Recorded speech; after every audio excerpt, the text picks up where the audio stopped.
Hi guys, welcome back to a new video. Today we're going to take a look at what I bought for the boat, so kind of a haul.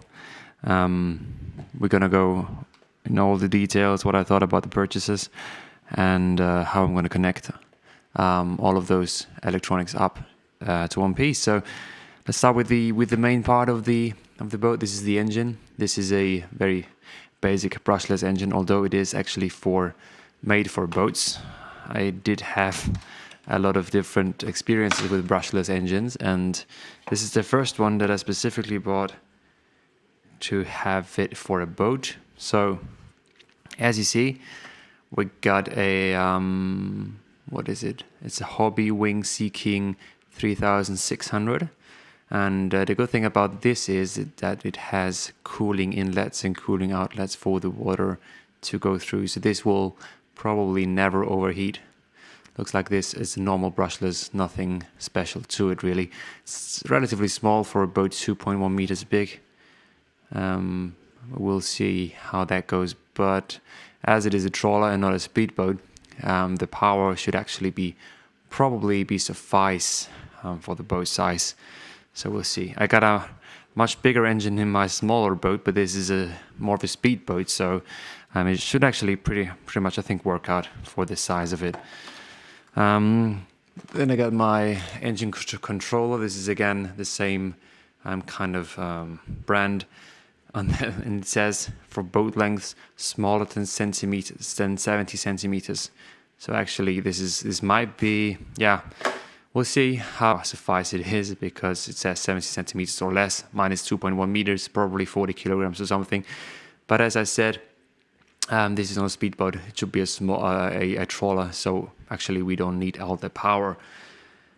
Again, with cooling inlets, cooling outlets right there. This is good, perfect match to my motor. So this is the heart of the boat. What I got here, this is a 50 centimeters of pure aluminum. Actually pretty nice. I got that off a small shop of Amazon. Did a pretty good job. I hope it's watertight, but I think it is. It's 50 centimeters of perfect goodness. It's a 4 millimeter diameter, and I got this one to connect it with the engines. So this is right there. The propeller and the fenders and the bow thruster and all that stuff is coming later. I ordered that by a special store, but this is what I got right now. I also got 3 servos, 3 of those. Another one is right there.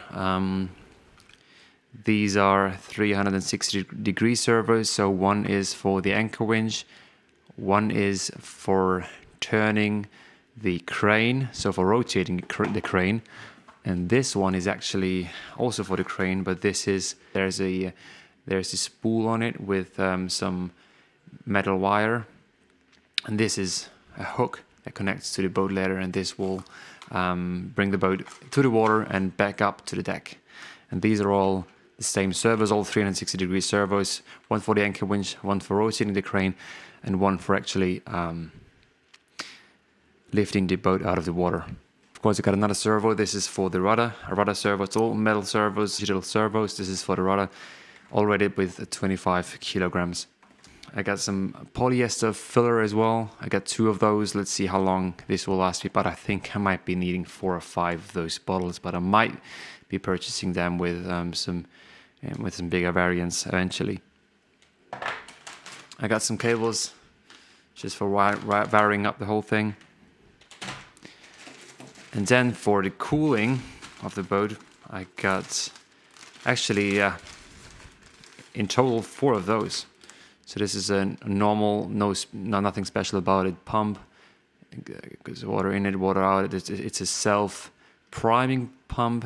One, as I said, is for bringing cooling water into the boat, and one is for bringing bilge water out of the keel of the boat. And I got another set of 2 that will either fill the ballast tanks and empty the ballast tanks. I got some servo extensions, 100 centimeters, 10 times of those. Then I have a relay, a digital relay. So I connect my I can connect this cable to my receiver, and then I can switch on, let's say, lights or a sound module or maybe a horn or something. I got some smaller ones, and I got some ones rated for, I think, even 5 amps. So this is a smaller one, obviously. Then I do have what is that? I think that's a temperature meter. That's for measuring the water temperature on the boat. Just a gimmick because I have the space. Oh, this is the voltmeter. Yeah, voltmeter, and you need that as well. Will go on the same plate. These 3 switches, at least one of those is for switching on and off the boat. There's a small switch connected to the engine control unit. This is this one. I want to switch it out for a watertight switch like this one, and then to be able to switch on and off the boat without taking off the whole pilot house. This is the plan. Obviously, got some 2-component glue. This is epoxy glue. This is the best glue ever. I might be needing more of those, but it's really good with connecting wood to metal or plastic to wood or something. For wood to wood, of course, a wood glue is the best option. Then for the glass fiber part, I got this one, epoxy resin and epoxy hardener. I also got 5 square meters of glass fiber right down there. I'm not going to show you right now, it's just too big. This is actually for all the hatches to make them watertight. So I got 2 hatches on my dinghy boat that I designed in the past few days, and I got 1 hatch at the back of the boat for the rudder servo, for the wheelhouse servo. And I want to make those hatches watertight, so this is why I ordered this one. And for all the water that's still coming through, I got my bilge pump. Right there, I do have some LEDs. As you can see, pretty nice.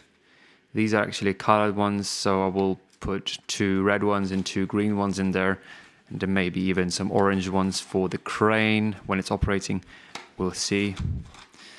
And for the courtesy lights, I do have some LEDs like this. These will be courtesy lights that will be built into the ceilings and also to the decks, throughout the decks, to make it pretty. And I have a few windows ordered as well for the boat, to make them light up too. These are the bearings, as you can see right there. These are the bearings. It's 3 centimeters diameter right in here, and this is actually for the crane. It will be supported by 1 bearing which is down in the hull and 1 bearing which is up on the decks, to have the crane rotate freely. And as I said, this servo will rotate the crane on this axis. This is basically it. What came in the mail today. The other stuff will be in later, probably in a week. There's some stuff missing, like I said, the bow thruster, which is a scale bow thruster, and also the propeller, which is a metal propeller I ordered. It's about I think a 65 or 70 millimeter diameter, which is okay, I think, for the boat size. Yeah, this is all it. So see you in the next one. We will continue to build up the decks of the whole boat, and until then, see you later.